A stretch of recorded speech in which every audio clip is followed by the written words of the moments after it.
Hello guys, দেখো এবার পিঠের প্রস্তুতি শুরু হচ্ছে। তার জন্য পুরগুলো তৈরি করা হচ্ছে। এটা খোয়া ক্ষীরের পুর তৈরি করা হচ্ছে। কড়াইয়ে খোয়া ক্ষীরটা দিয়ে একটু চিনি দিলাম। খোয়া খোয়া ক্ষীরটা দিল, তারপরে চিনি দেওয়া হলো। এবার এটাকে পাক ভালোভাবে পাক করবে। হয়ে যাক পাকটা, তারপরে তোমাদেরকে দেখাচ্ছি।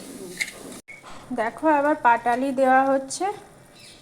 চিনি দিয়ে একটু পাক করলো, আবার পাটালি লাস্টে নামাবার আগে একটু টেস্টের জন্য পাটালি দেওয়া হচ্ছে।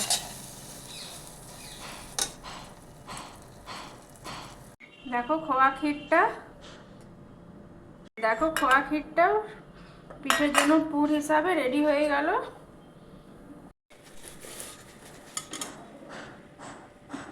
দেখো আবার পিঠের জন্য এটা নারকেলের পুর তৈরি করা হচ্ছে। গুড় আর চিনি একসাথে দেওয়া হলো।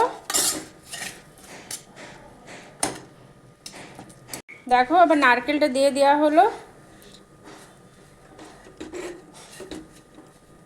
দেখো আবার খেজুর গুড় দেওয়া হচ্ছে।